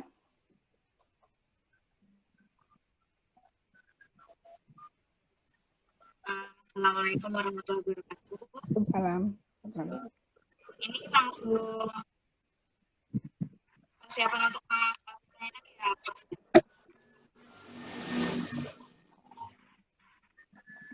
Suaranya nggak jelas ya. Mau tanya? Prof. Oh, enggak. Bu Mariam mungkin dari GUPI. Silakan Bu Mariam. Baik, terima kasih Prof. Reni. Prof. Nursyam, alhamdulillah saya dulu anak buah Bapak di Kementerian Agama. Alhamdulillah sekarang wasilah Prof. Reni ya, dipertemukan kembali. Luar biasa sore hari ini saya mendapatkan motivasi yang luar biasa, Prof. Di saat-saat kita sedang membutuhkan, rasanya bagaikan tetesan embun yang kita semakin. Terima kasih, Bu. Ya, Prof. Kadang-kadang tadi disampaikan bahwa sebetulnya goals kita itu, purpose kita itu adalah ridho Allah. Hanya sekarang gitu, kadang-kadang di dalam keseharian ketika kita ditanya apa tujuannya gitu, biasanya kita sebagai orang-orang yang biasa ke pengajian gitu ya, Prof, jawabnya itu ingin mencari ridho Allah. Tapi kemudian ditukas, itu kurang spesifik. Biasanya itu kurang spesifik. Coba tunjukkan yang tujuan yang lebih spesifik. Kalau yang namanya ridho Allah itu sulit untuk diukur. Nah, bagaimana ini Prof untuk menjelaskan seperti ini? Kemudian yang kedua, bahwa sangat sangat tersentuh sekali bahwa kita itu harus menjaga keseimbangan antara kepentingan dunia dan akhirat, sangat betul. Nah, dalam kondisi COVID sekarang ini, Prof, kita ini kan bagaimana menerapkan antara roja dan khauf. Kita suka mendengar dalam Islam itu kita harus seimbang antara roja, adanya harapan, tetapi juga harus ada khauf, karena kita sebagai hamba Allah itu memang benar-benar amat sangat tergantung kepada Allah. Nah, dalam kekinian bagaimana kita bisa mengaplikasikan antara roja dan khauf. Kemudian yang pertama tadi masalah goals, dikatakan kalau ridho Allah itu kurang spesifik, sehingga kita perlu lebih mengelaborasi. Terima kasih Prof. Prof Reni, terima kasih. Ya, sama-sama Prof. Terima kasih Prof. Syam. Ya, terima kasih Bu Mariam, pertanyaan yang bagus sekali ini. Saya menjawab begini, kalau kita berdoa pada Allah, silakan yang spesifik.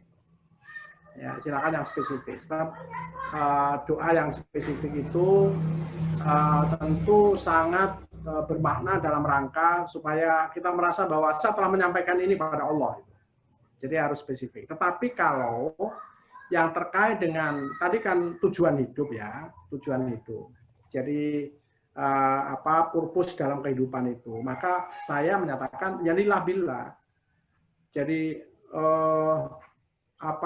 ketika kita hidup ini ya sesungguhnya dalam rangka mencari keridhaan Allah. Gitu. Jadi ridho Allah yang paling utama. Sebab ketika ridho Allah itu sudah terdapat di dalamnya, maka apapun yang kita lakukan adalah bagian dari apa yang sesungguhnya menjadi qada qadar Tuhan itu. Jadi saya ingin menyampaikan bahwa yang spesifik doa itu harus spesifik ya Bu ya. Jadi tetapi kalau tujuan hidup yang secara umum itu harus tadi saya sampaikan mencari ridho Allah. Jadi saya membedakan begini, ada tujuan instrumental jangka pendek, jangka menengah, ada tujuan jangka panjang. Nah, ingin tujuan hidup untuk menjadi PNS, menjadi pegawai BUMN, menjadi pimpinan perusahaan, itu semua adalah instrumental. Jadi itu adalah instrumen. Instrumen itu apa? Instrumen itu adalah sarana. Ya, sarana untuk mencapai tadi ridho Allah itu. Jadi jangan dipikir bahwa ridho Allah itu terus hanya khusus untuk orang yang sholat saja, ya enggak. Gitu ya. Jadi itu kan Ibu pasti pernah dengar tuh cerita Salman Al-Farisi, salah seorang sahabat Nabi. Karena sahabat Nabi Salman Al-Farisi ini, radhiyallahu anhu ini, beliau menyatakan bahwa Nabi saya ini bahasa populernya itu ya, kalau bahasa hadisnya tidak begini. Bahasa populer, Nabi saya mau mau mengkhususkan diri untuk ibadah pada Allah, saya mau di masjid aja itu umpamanya. Saya mau di musola aja. Itu ada yang menyebut primus pria musola. Jadi orangnya jadi primus, saya mau jadi primus saja, pria musola atau primas, pria masjid gitu ya. Sama pengen jadi begitu. Ya. Nabi mengingatkan, jangan Salman, kamu kan punya keluarga, kamu punya anak, kamu punya istri, ya jangan, harus seimbang gitu. Jadi karena apa? Karena anak istri adalah instrumen, ya instrumen dalam rangka untuk mencari ridhonya Allah. Jadi kalau misalnya kita punya istri, kita punya anak, kemudian anak kita bahagia, istri kita bahagia, itulah ridhonya Allah. Itu. Jadi itulah ridhonya Allah. Maka saya ingat salah seorang guru saya, guru spiritual saya, dia menyatakan, ketika mau meninggal itu, ya Allah, itu pertanyaan pada istrinya begini, apakah sampean bahagia hidup dengan saya? Bahagia Pak? Apakah anak-anak bahagia hidup dengan saya? Bahagia Pak? Itu yang ditanyakan. Untuk meyakinkan dirinya, ya sebelum beliau berangkat menuju Allah itu, dia membawa bekal pertanyaan instrumental ini. Membawa bekal pertanyaan instrumental. Jadi ridho Allah itu tidak datang tiba-tiba, tapi ridho Allah itu sangat tergantung dari hal-hal yang instrumental begini. membahagiakan suami, membahagiakan istri, membahagiakan anak, membahagiakan tetangga, membahagiakan. Nah ini, jadi ini semua adalah instrumen. Jadi tidak mungkin tujuan yang sangat general tadi diperoleh kalau tujuan instrumentalnya tidak benar. Maka tujuan instrumental harus benar supaya kemudian kita bisa mencapai tujuan umum, general goal yang tadi saya sampaikan sebagai ridhonya Allah itu. Ridhonya Allah itu banyak instrumennya. Jadi makanya ada istilah jembatan Shirathul Mustaqim misalnya. Itu kan instrumen semua. Ya, instrumen. Jadi orang yang hidupnya bagus, lempeng di dunia dan sebagainya, maka ketika melewati jembatan Shirathul Mustaqim sebagai ajaran normatif simbolik macam begini, ya dia selamat untuk menggambarkannya itu. Nah, misalnya semacam itu. Jadi sekali lagi bahwa tujuan instrumental itu menjadi persyaratan untuk ridhonya Allah. Jadi makanya yang instrumen ini harus dibenahi supaya ridhonya Allah akan sampai kepada kita. Jadi, tetapi tadi bahasanya adalah saya mau mencari ridhonya Allah. Tapi ridhonya Allah itu terjadi manakala instrumennya tercapai. Gitu ya Bu ya. Jadi makanya ketika Ibu jadi ASN dan sudah bekerja maksimal, nah itu nanti ditanya malaikat, Bu Maryam, ketika sampai menjadi PNS gimana? Waduh, saya bekerja optimal Pak, setiap perintahnya pimpinan saya laksanakan, saya bersyukur dapat gaji setiap bulan dan sebagainya. Oh, sudah benar ya? Benar. Nah, yang menjawab nanti tangannya, kakinya begitu. Udah ada surga, begitu.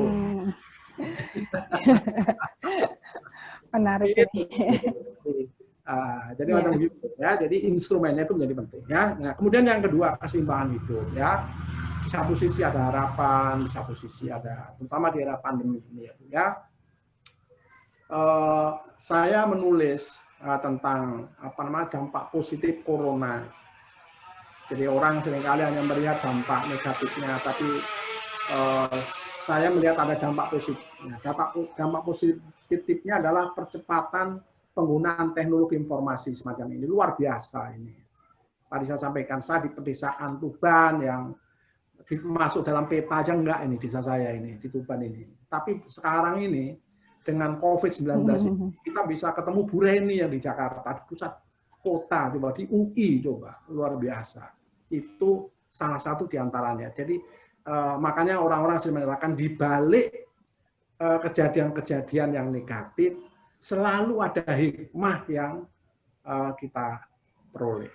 Jadi makanya menurut saya, kita belum tahu apa sesungguhnya hikmah Allah menurunkan COVID ini. Kan tidak ada sesuatu yang tanpa sepengetahuan Allah, termasuk juga COVID-19 ini. Apa itu ayatnya? Itu ada satu ayat yang sering kali saya baca, tapi lupa. Rabbana ma khalaqta hadza batila. Ya, huwa maulana. Walallahi falyatawakkalul mu'minun. Ya, misalnya itu. Ya, ini. Qul la yusibana illa ma kataballahu lana. Ya. Jadi semua itu sudah berada di dalam konteks ditentukan gitu. Ini bukan tafsir fatalis Bu ya, bukan. Bulan ini bukan sikap fatalis. Yeah. Ya, bukan sikap fatalis, tetapi ini adalah keyakinan bahwa tidak ada sesuatu pun yang tidak dalam pengetahuan Allah. Tidak ada sesuatu yang keluar dari qada dan qadar Allah. Itu pasti ada. Nah, kita sedang ingin belajar sebenarnya apa sih dampak ini. Tapi yang jelas bahwa satu, kita harus hidup sehat. Ya. Sesuai dengan protokol kesehatan. Kita harus menjaga fisik kita. Jangan sembrono, ya. Kita pakai masker misalnya. Kenapa harus pakai masker? Karena udara kita udah kotor banget. Udah kotor sekali udara kita ini. Polusi luar biasa. Jakarta apalagi. Ya, Jakarta apalagi. Surabaya aja udah kayak begitu. Kotornya luar biasa. Kita diingatkan pakai masker. Kemudian mungkin yang agak rumit adalah menjaga jarak. Physical distance dan social distance. Mungkin ini yang belum kita pahami. Ada apa ini Allah seperti ini? Nah, oleh karena itu maka menurut saya kita harus berharapan ya dalam hidup ini. Tadi saya sampaikan kita harus punya hope hidup ini. Sebab kalau kita sama sekali tidak punya harapan. Tapi harapan juga sama. Harapan itu juga ada harapan yang instrumental, yang jangka pendek, jangka menengah, ada harapan yang jangka panjang. Ya, nah, yang jangka panjang terjadi manakala yang jangka pendek, jangka menengahnya itu bagus. Jadi makanya siapa itu? Syekh Hasan Sadzili ya, itu menyatakan bahwa selama ini kan orang menyatakan bahwa kemiskinan adalah jalan tercepat kepada Allah. Itu kan begitu. Kemiskinan. Jadi karena ini yang mungkin diperkuat oleh para Belanda dulu, orang-orang Belanda dulu, Slow-Gronya dan seterusnya itu. Ini yang diperkuat ini, supaya orang Indonesia miskin aja, karena miskin adalah dekat pada Allah. Tetapi ada salah satu syekh dalam dunia tarekat, ya, tarekat Sadziliyah yang sangat kita kenal, ya, Hasan Sadzili, dia menyatakan bahwa harta adalah wasilah terdekat kepada Allah. Coba kita bayangkan. Jadi kalau selama ini orang menghindari harta, tapi syekh tarekat ini menyatakan begitu, bahwa harta adalah wasilah terdekat. Kalau dia memenuhi persyaratan memanfaatkan harta itu. Mana yang wajib diberikan pada orang, ya, mana infaknya, mana sodakohnya, mana zakatnya, mana macamnya, maka harta menjadi wasilah terbaik untuk cepat sampai pada Allah. Kan itu biasa itu kita dengar di pengajian-pengajian dulu ya. Nanti orang miskin itu hisabnya sedikit karena nggak perlu macam panjang. Nanti orang kaya itu lama karena dihitung gitu. Nah sekarang dengan komputer aja cepat semuanya. Ya. Cepat semuanya dengan komputer, dengan big data itu programnya. Semua bisa diselesaikan. Dunia manajemen yang rumit dengan big data bisa diambil kesimpulan lebih cepat. Jadi itu gambaran kita yang dulu pernah kita terima ketika kita masih kecil belajar ngaji begitu. Nah, tetapi sekali lagi bahwa harta ini juga instrumen. Instrumen untuk apa? Untuk goal dan hope-nya, purpose dan hope-nya lillahi ta'ala. Lillahi ta'alanya akan kena, billahnya kena kalau harta yang tadi dinyatakan Syekh Hasan Sadzili sebagai wasilah tercepat pada Allah itu kalau harta itu benar dikelola dengan benar. Jadi oleh karena itu maka menurut saya ini harus seimbang ya, hidup ini keseimbangan, hukum keseimbangan. Ya, hukum keseimbangan. Ikmal dunyaka ka'annaka ta'isu abadan. Karena kita hidup selamanya, jadi kita harus bekerja keras. Tapi juga di satu sisi bahwa ikmal li akhiratika ka'annaka tamutu ghadan, karena rasanya besok mau mati. Jadi harus luar biasa. Ya. Nah itulah maka Nabi itu konon katanya di kalangan ahli hadis kalau zikir sampai kakinya bengkak dan sebagainya. Karena ya ini yang memotivasi. Gitu. Nah, ini seharusnya jadi menurut saya mari jaga keseimbangan karena hukum keseimbangan ini adalah hukumnya Allah sebenarnya, hukum keseimbangan ini. Ya, jadi ketika ada wabah corona maka kita ikuti protokol kesehatan. Nah, kita jangan melawan protokol kesehatan karena orang kesehatan yang tahu ini harus begini. Maka kita harus mengikuti. Ya, kira-kira begitu Bu ya. Tentu jawaban ini tidak memuaskan betul ya, tetapi kira-kira begitulah. Terima kasih, Prof. Alhamdulillah, makasih banyak Prof. Nursam. Baik, ini dari anak buahnya Prof. Nursam lagi nih dari Kementerian Agama. Oh, Nova. Bu Finas, bukan Bu Finas. Oh. Dari Ya, Balitbang. Bu Finas silakan. Bu Finas. Ini psikolog nih, tapi kok kayaknya nggak ngomong ya. Pertanyaannya gini, memperkuat iman di zaman disrupsi ini bukanlah sesuatu yang mudah. Sistem nilai di zaman ini sering terbalik. Bagaimana menyikapinya, Prof? Ya.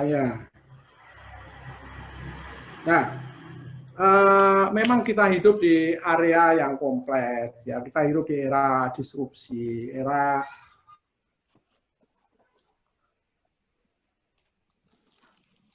kok nggak ada suaranya? Suaranya hilang, Prof. Di saya nggak kedengeran suaranya. Sudah bisa didengar, Bu? Ya, udah sekarang udah. Oke.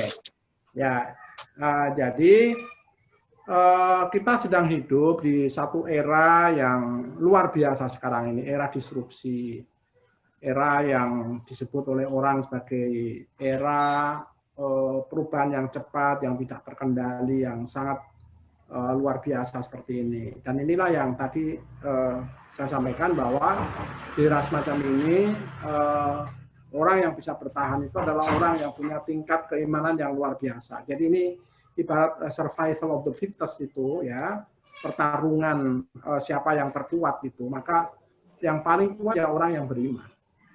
Ya, karena kalau orang itu sudah beriman, optimal imannya itu, maka dia akan memasrahkan semuanya pada Allah. Ya, itu kan banyak itu orang-orang yang berhasil sembuh dari COVID karena Quran, itu kan banyak. Ya, bahkan orang yang kena kanker sembuh karena Al-Quran, maka kemudian muncul buku terapi Al-Quran, macam-macam. Jadi karena pasrahnya luar biasa. Oleh karena itu maka di era semacam ini kita harus memperkuat keimanan kita, ya, memperkuat rasa percaya bahwa ini semua adalah takdirnya Gusti Allah. Dan kita menyikapinya dengan sesuai dengan prinsip-prinsip kehidupan yang harus dilakukan saat sekarang ini.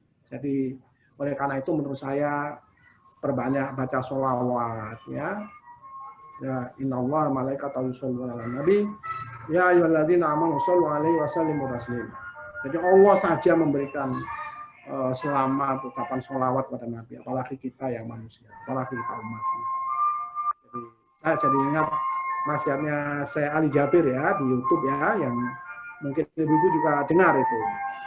Kalau orang baca 1 kali sholawat dibalas 10 kali. Kalau baca 10 kali dibalas 100 kali. Kalau 100 kali dibalas 1000 kali. Nah, kalau orang sudah setiap hari 1000 kali baca sholawat, itu haram api neraka itu menyentuh dirinya. Masya Allah, subhanallah. Saya kadang senang melihat orang-orang yang sudah bisa baca sholawat 1000 kali. Allahumma sholli ala Sayyidina Muhammad wa ala ali Sayyidina Muhammad. Allahumma sholli ala Sayyidina Muhammad itu 1000 kali. Masya Allah, saya iri terhadap itu. Ya, saya iri terhadap itu. Nah, ini saya rasa jadi perkuat iman kita, perkuat ketahanan fisik kita, perkuat lingkungan kita supaya mematuhi terhadap protokol kesehatan dan sebagainya, itu sebagai salah satu di antara kunci kita untuk hidup di tengah pandemi COVID-19 dan juga hidup di tengah disrupsi yang luar biasa, perubahan yang cepat yang luar biasa. Kita tidak membayangkan bahwa sekarang ibu-ibu yang biasanya ngurus anak, tiba-tiba ngurus anak dalam konteks yang umum, sekarang harus ngajari anak, harus di rumah, harus ngajari anak, yang macam-macam dan sebagainya, yang luar biasa. Dan ini sesuatu yang tiba-tiba datang dan tiba-tiba harus dilakukan. Dan kita harus siap menerima perubahan-perubahan cepat semacam ini,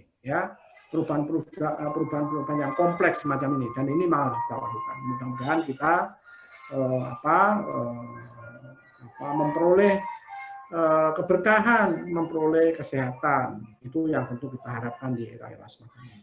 Maka begitu ucapan saya untuk chat yang Bu Finas. Baik, terima kasih Prof. Nursam. Ini masih ada 3 orang pertanyaan yang terakhir, yaitu silakan Bu Rohimah dari Al-Azhar. Bu Rohimah, Bu Ima.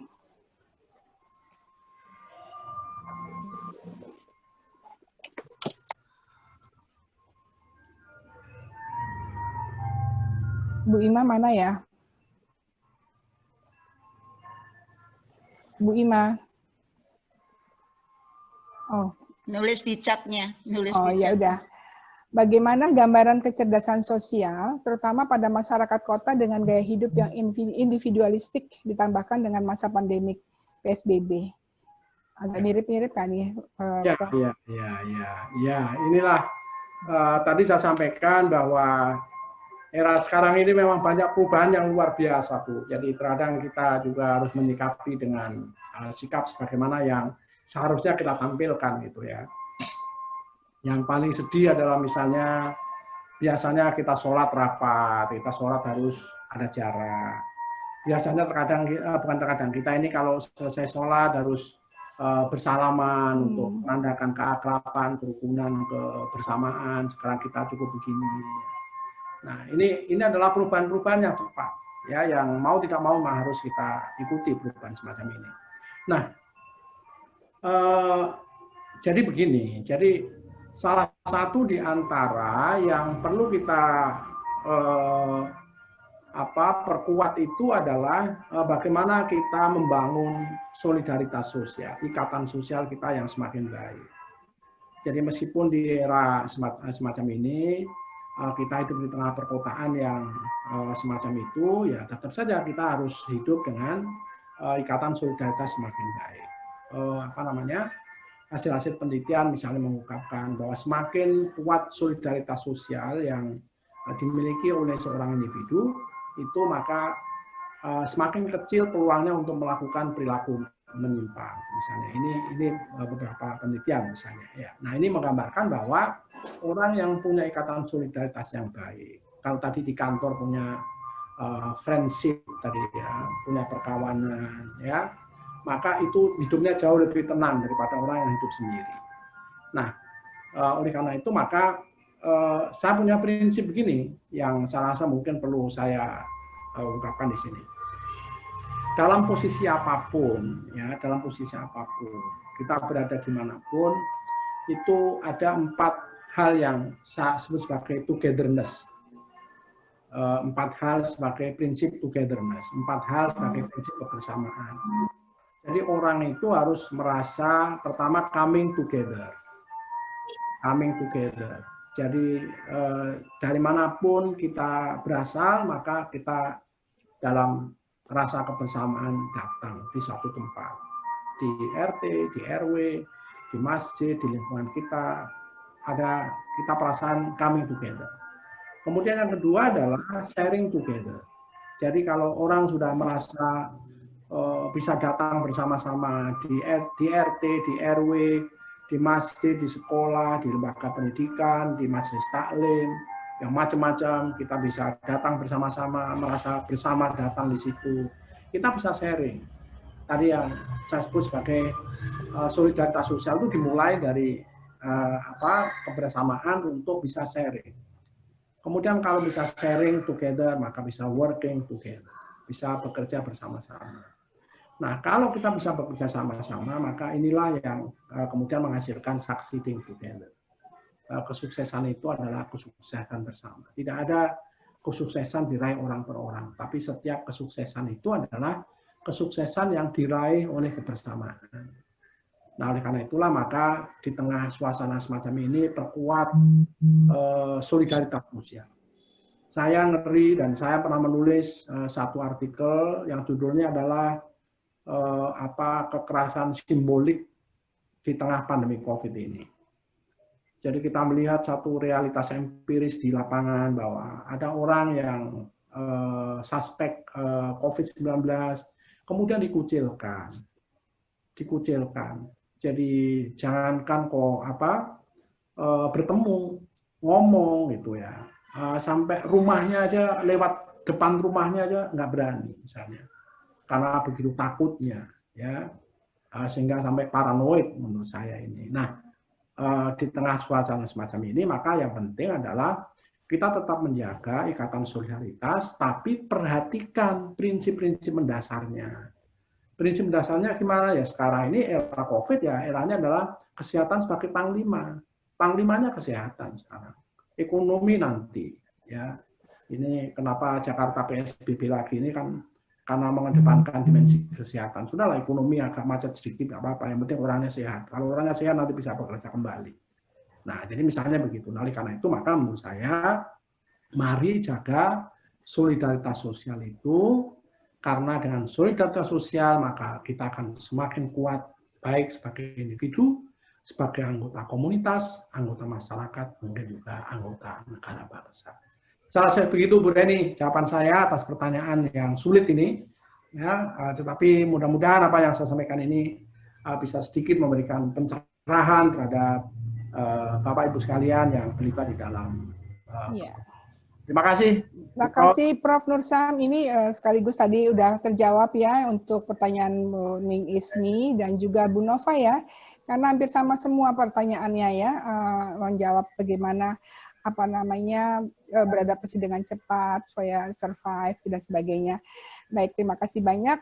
Berikutnya Prof. Nursam, ini alhamdulillah benar-benar mencerahkan dan mengingatkan kita kembali semuanya ada bagaimana kita harus menjaga solidaritas kita sosial kita di tengah masa pandemik ini.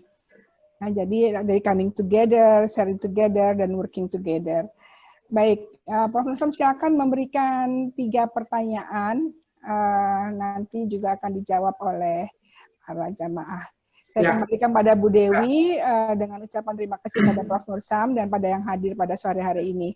Sekian dari saya. Wabillahi taufiq wal hidayah. Wassalamualaikum warahmatullahi wabarakatuh. Silakan Bu Dewi. Waalaikumsalam warahmatullahi wabarakatuh. Alhamdulillah.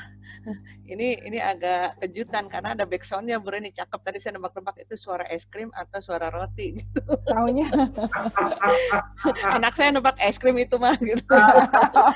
Biar nggak tegang ya Prof, maaf ya intermezzo. Bapak Ibu, hari ini istimewa karena sponsor kita adalah Mbak Azizah Fajar Islam ya.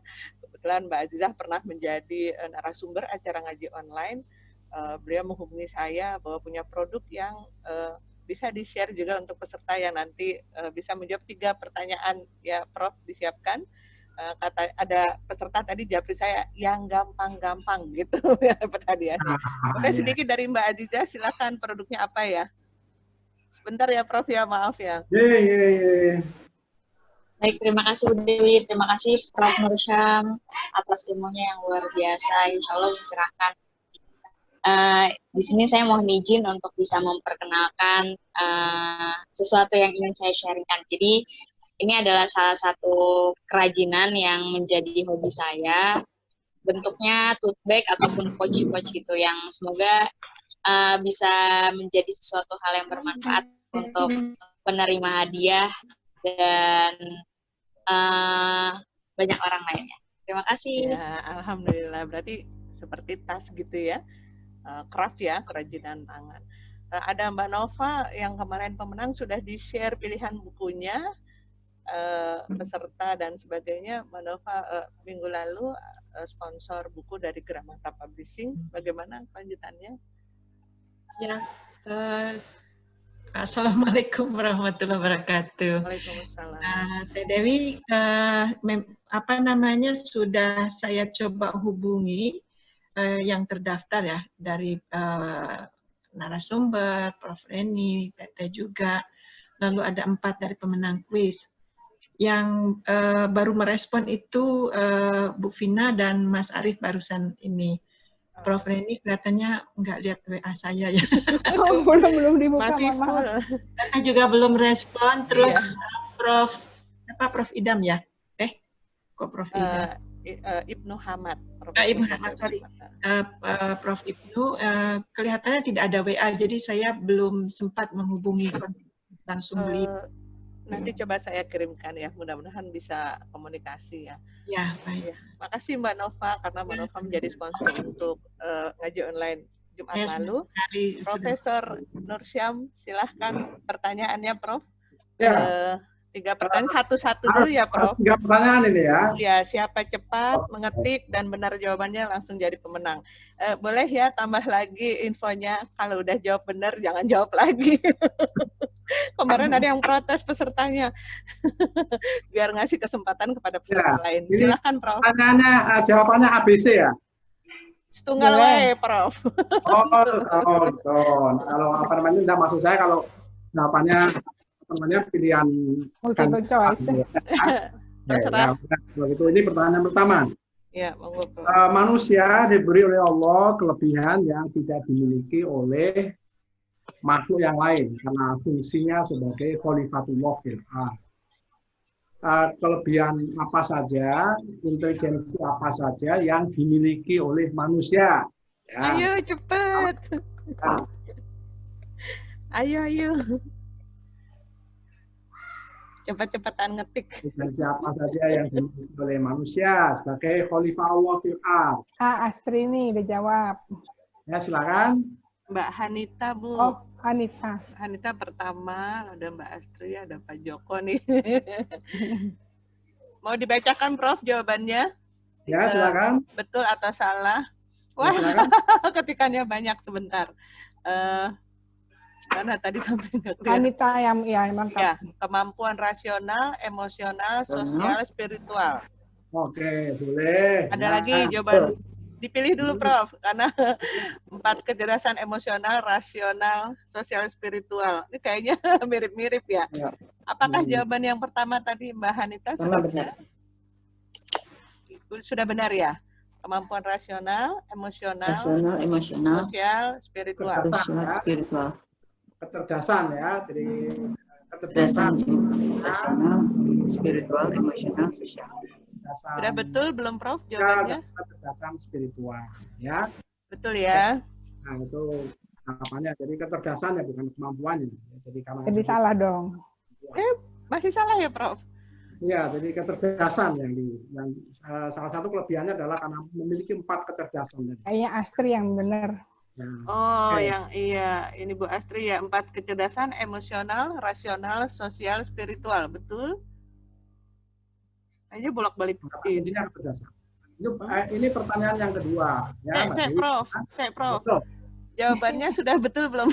Maaf, ya, betul. Kecerdasan rasional, kecerdasan emosional, sosial. Oh, berarti Bu Hanita ya? Hanita ya, saya tulis ya. Hanita soalnya kemampuan, bukan kecerdasan. Oh, berarti yang Bu Astri ya, Bu ya? Iya. Silakan, Prof, pertanyaan kedua. Pertanyaan kedua. Agar kita bisa meraih kebahagiaan ya dalam hidup ini, maka ada 3 prinsip yang penting yang tadi saya sampaikan. Nah, apakah prinsip-prinsip yang diperlukan? Kita harus memiliki apa? Silakan. 3 prinsip mencapai kebahagiaan ya, Prof. Ya. Udah dijawab nih, Pak Joko. Kita harus memiliki apa? Ada yang jawab, Prof. Purpose, hope, prinsip, betul? Iya, betul. Pak Joko dapat nih. Hope, ya, kita harus punya hope, kita harus punya purpose, kita harus punya friendship. Oke, jawabannya. Pertanyaan terakhir, Prof. Pertanyaan terakhir, ya. Tadi saya sampaikan bahwa kita harus bekerja seakan-akan kita akan hidup selamanya. Wa'mal litunyaka ka'annaka ta'isu abadan. Tapi di satu sisi juga kita harus mengingat Tuhan, ya, berbuat untuk akhirat seakan-akan kita mau mati besok. Nah, kalau kita tarik, ya, hukum satu aja jawabannya ini. Hukum apa yang dapat digunakan untuk... Ya udah Pak Joko udah jawab. Keduanya ini. Boleh, nggak boleh. Apa yang harus kita terangkan? Bu Mariam nih. Hukum apa? Prinsip lah. Kalau hukum agak berat gitu ya. Prinsip apa yang harus kita terapkan? Ada yang menjawab nih, Bu Mariam, jawabannya hukum keseimbangan. Ya. Hukum keseimbangan, prinsip keseimbangan. Itu ya, Prof ya. Nah, jadi prinsip keseimbangan. Jadi seimbang. Jadi jangan melebihkan ukhrawi melupakan duniawi, tapi juga jangan melebihkan duniawi melupakan ukhrawi. Maka kita buat keseimbangan, ya. Serasa begitu, Prof. Ya, terima kasih banyak, Pak Mustam. Sudah selesai. Dewi, terima kasih. Dewi tutup ya. Bapak sekalian yang hadir di acara ini. Mudah-mudahan barokah, Prof. Mudah-mudahan Allah memberkahi. Amin. Prof, kita foto dulu, tapi sebelumnya saya infokan, di chatting saya informasikan. Halo, bisa terdengar? Halo? Halo, Ibu, apakah suara saya terdengar? Jaringannya terputus. Halo. Halo. Wah, putus.